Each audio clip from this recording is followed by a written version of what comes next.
Pratama dari absen 5.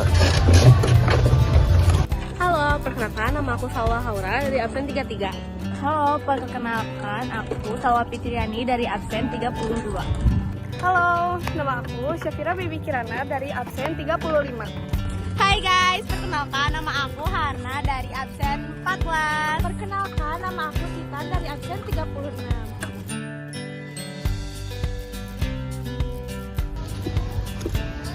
Halo, nama saya Emilia Irofifa dari absen 9. Nama saya Hafiz Firdaus, absen 13. Perkenalkan nama saya Mulki Waha, absen 22. Nah, situ Bagendit 1 ini berada di Jalan Kiai Haji Hasan Arif, Desa Sukamukti, Kecamatan Banyuresmi, Kabupaten Garut. Memiliki area parkir yang luas, toilet umum yang bersih, dan warung-warung yang menjual berbagai makanan dan minuman. Ada musola, dan ada juga aula atau bangunan amphitheater yang bisa digunakan untuk duduk santai atau mengadakan acara dengan view yang langsung menghadap ke danau. Ada juga wahana permainan bagi anak-anak dan memiliki banyak spot foto bagi kamu yang suka berfoto. Lokasi relatif situ Bagendit berada di sebelah utara pusat kota Garut, lebih tepatnya di Kecamatan Banyuresmi. Situ ini berada di dekat jalan utama yang menghubungkan Garut dengan daerah sekitarnya. Jarak relatif situ Bagendit terletak di Kabupaten Garut, Jawa Barat, sekitar 22 menit dari pusat kota Garut jika ditempuh menggunakan motor, dan sekitar 30 menit dari pusat kota Garut jika ditempuh menggunakan mobil. Jarak absolut. Jarak dari SMA Negeri 1 Garut ke situ Bagendit sekitar 7 km lebih, atau lebih tepatnya 11 km.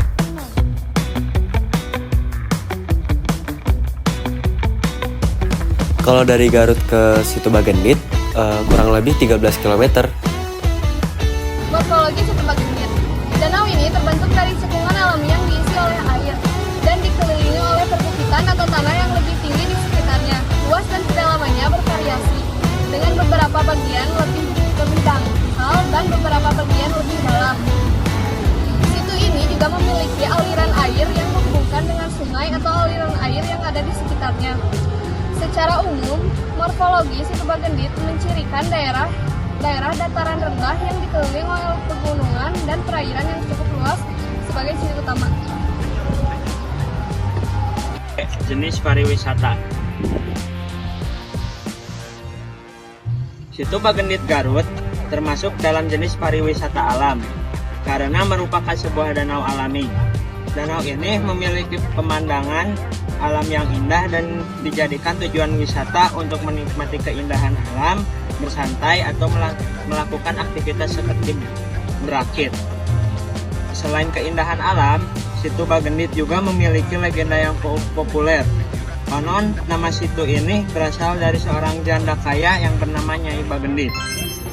Diceritakan bahwa Nyai Bagendit enggan berbagi hartanya kepada warga sekitar yang sedang dilanda kemarau panjang. Karena kikirnya, ia pun dikutuk dan tempat tinggalnya amblas menjadi danau.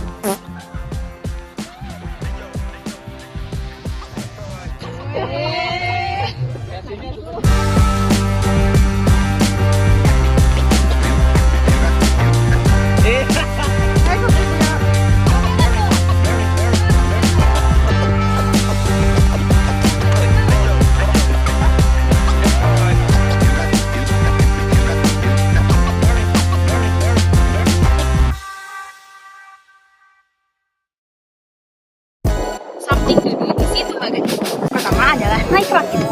Pengalaman utama di situ Bagendit adalah naik rakit bambu tradisional. Bisa menikmati pemandangan sambil mengelilingi danau dan bahkan bersewa foto. Yang kedua adalah bersepeda air.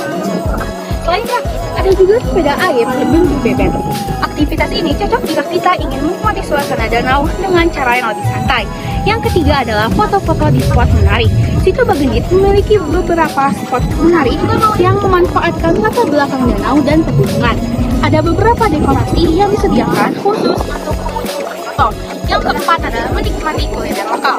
Di sekitar danau bisa mencoba beberapa kuliner khas Sunda seperti nasi liwet, lakso, atau udang bakar yang cocok dinikmati sambil melihat pemandangan. Yang terakhir adalah berkeliling dengan becak. bagi yang datang bersama keluarga atau teman-teman, naik beca di sekitar area wisata ini bisa menjadi pengalaman yang menyenangkan.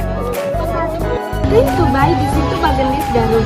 Ada beberapa hal yang bisa kamu beli di situ Bagendit ini. Salah satunya kuliner khas Garut, yaitu kebab dan bakso aci. Kebab dan bakso aci ini merupakan kuliner yang sangat disukai semua orang. Di kawasan sekitar Bagendit dan Garut, banyak villa dan hotel dan homestay juga yang menawarkan pemandangan alam yang indah serta suasana yang tenang. Dan yang paling menarik di area situ Bagendit yaitu homestay sekitar kawasan Bagendit. Banyak homestay sederhana yang cocok untuk perjalanan keluarga atau wisatawan yang mencari tempat tinggal dengan harga terjangkau. Yang selanjutnya ada penerapan teori 4A pada destinasi wisata. Yang pertama ada atraksi. Situ Bagendit memiliki daya tarik utama berupa keindahan danau yang dikelilingi pemandangan alam yang indah, pegunungan, dan udara yang sejuk. Pengunjung bisa menikmati pemandangan dengan menaiki rakit atau perahu yang disediakan. Di sekitar danau terdapat cerita legenda Situ Bagendit yang menarik, sehingga memiliki nilai budaya dan sejarah yang menjadi daya tarik tambahan bagi wisatawan. Selanjutnya terdapat berbagai aktivitas wisata yang dapat dilakukan seperti memancing, bersepeda air, dan bermain sepeda yang seperti soang. Hal ini menambah daya tarik dan variasi pengalaman bagi pengunjung. Dampak-dampak destinasi wisata terhadap kondisi ekonomi di situ. Ada dampak positif. Yang pertama ada pertumbuhan ekonomi lokal. Peningkatan pendapatan. Biasanya kunjungan wisatawan akan meningkatkan pendapatan masyarakat sekitar melalui berbagai sektor seperti akomodasi, kuliner, transportasi, dan juga penjualan oleh-oleh. Lalu ada penciptaan lapangan kerja. Biasanya meningkatkan aktivitas wisata akan membuka peluang kerja baru, baik di sektor formal maupun informal. Terus ada perputaran uang, di mana meningkatnya jumlah wisatawan akan mempercepat perputaran uang di daerah tersebut. Yang kedua ada pembangunan infrastruktur. Peningkatan fasilitas umum untuk mendukung perkembangan pariwisata, pemerintah atau pihak swasta biasanya akan melakukan pembangunan atau perbaikan infrastruktur seperti jalan, penginapan, tempat parkir, dan fasilitas umum lainnya. Lalu peningkatan kualitas lingkungan, di mana upaya untuk menarik lebih banyak wisatawan seringkali dibarengi dengan upaya pelestarian lingkungan dan peningkatan kualitas keindahan alam. Yang ketiga ada pengembangan usaha kecil dan menengah atau bisa disebut dengan UMKM, di mana pertumbuhan usaha lokal wisatawan akan mendorong pertumbuhan usaha-usaha kecil seperti warung, toko oleh-oleh, dan jasa transportasi. Lalu ada inovasi produk, di mana untuk memenuhi kebutuhan wisatawan, pelaku usaha lokal akan terdorong untuk berinovasi dan mengembangkan produk-produk yang unik dan menarik. Lalu yang keempat ada peningkatan pendapatan daerah. Ada pajak dan retribusi. Pemerintah daerah akan memperoleh pendapatan tambahan dari pajak hotel, restoran, dan objek wisata lainnya. Yang kedua ada pendapatan non pajak. Bisa disebut juga dengan pendapatan daerah juga dapat meningkat dari retribusi parkir, tiket masuk, dan juga izin usaha.